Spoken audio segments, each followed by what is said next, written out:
साथियों, ये सामाजिक सुरक्षा ये एक कह सकते हैं कि ये एक मानवाधिकारों की श्रेणी में आती है। एक कर्मचारी जो 30-40 साल अपनी जवानी का इस समाज के लिए देता है, देश के लिए देता है, और जब वो रिटायर होता है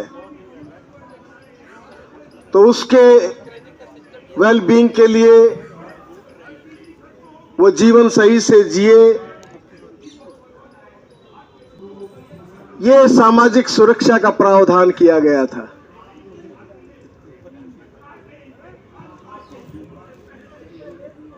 ये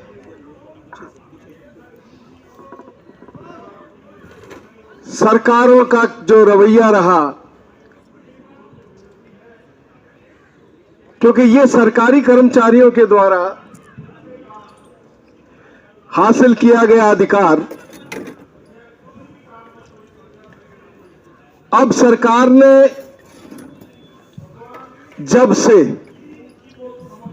क्योंकि मैं थोड़े शब्दों में ही बात रखूंगा कि इसकी मूल जड़ को समझने की जरूरत है। एक समस्या कहां से आ रही है, उस समस्या की जड़ को समझा जाए तभी तो उसका समाधान कर सकते हैं। एक बीमारी, उसका डायग्नोज किया, इसका ये कॉज है, तो उस कॉज को हम समझ ले तो बीमारी को समझने और ट्रीट करने में आसानी होती है। ये सरकार ने जब मिक्स्ड इकोनॉमी के नाम से, और आप ध्यान करिए 1917 में रूस में क्रांति हुई, मजदूर का राज कायम हुआ, वहां हर मजदूर को राज्य की तरफ से, स्टेट की तरफ से, सरकार की तरफ से नौकरी की गारंटी, स्वास्थ्य की गारंटी, शिक्षा की गारंटी, आवास की गारंटी, और उसके बाद रिटायरमेंट के बाद उसके जीवन यापन की गारंटी। ये तमाम चीजें उपलब्ध कराई कि जो संपदा पैदा कर रहे हैं उनका ये हक है, जिनको समाज को जिन्होंने दिया है, समाज उनको देख रेख करे। ये समाजवाद का चिंतन जब फैल रहा था और मजदूर आकर्षित हो रहे थे, तमाम देश और दुनिया के अंदर जब आंदोलन उठ रहे थे कि एक मॉडल के रूप में, एक आदर्श के रूप में, एक मजदूरों के स्वर्ग के रूप में एक मिसाल हमारे सामने सोवियत रूस आया, तो पूरी दुनिया में, पूरी दुनिया के पूंजीवादी देशों ने खतरे से कांपने लगे कि अगर यही आंदोलन, यही मजदूर की जो संपदा जो पैदा कर रहा है, उस संपदा में उसका जो हक मांग के अगर उसको उसका मालिक बनने का संघर्ष छिड़ जाए, तब आया था कि हम भी, यह समाज व्यवस्था बदलने की जरूरत नहीं है, इस व्यवस्था में भी हम बहुत बेहतरीन कर सकते हैं, सामाजिक सुरक्षा दे सकते हैं, हम हेल्थ दे सकते हैं, एजुकेशन दे सकते हैं। देने पर मजबूर भी हुए थे और वेलफेयर स्टेट का नाम आया था। लेकिन जो ही, याद रखिए, तमाम देशों ने दिया था, लेकिन जो ही अंदर के भीतर घात से, अंदर के संशोधनवाद से, बाहर की साम्राज्यवादी साजिश से जब ये किला ढह गया मजदूरों का, इसके ऊपर अंदर और बाहर दोनों तरफ से हमले हुए, तो फिर आया वही पूंजीवाद साम्राज्यवाद का नंगा नाच, वही नग्न शोषण और तमाम अधिकार जो हासिल किए गए थे, जो देने को मजबूर होना पड़ा था, उनको एक के बाद एक छीना जाने लगा। आप देख सकते हैं कि 91 तक और 91 के बाद की स्थिति, ये जो भूमंडलीकरण, उदारीकरण, निजीकरण, उससे जो डिपार्चर हुआ और फिर इस देश में राइट विंग का राज, बीजेपी एनडीए ने जब कोलिशन सरकार बनाई, वाजपेयी ने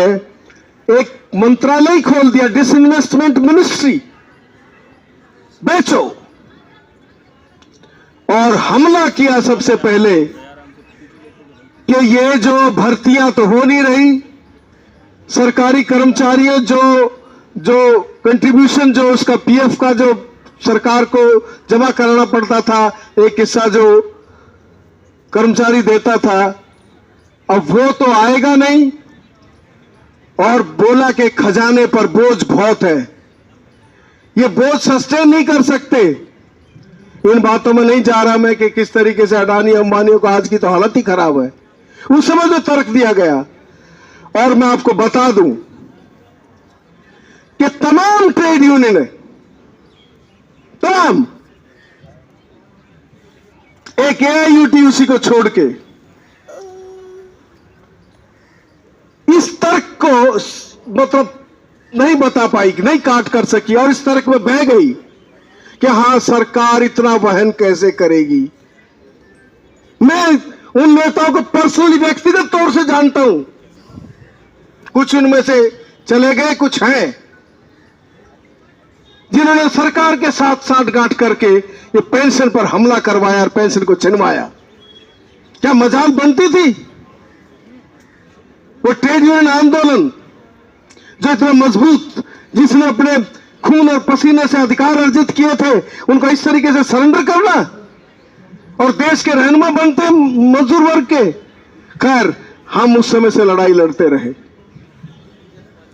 जेपीए ने इसके खिलाफ आवाज उठाई, तर्क दिए कि यह कोई खैरात नहीं, सुप्रीम कोर्ट तक को मानना पड़ा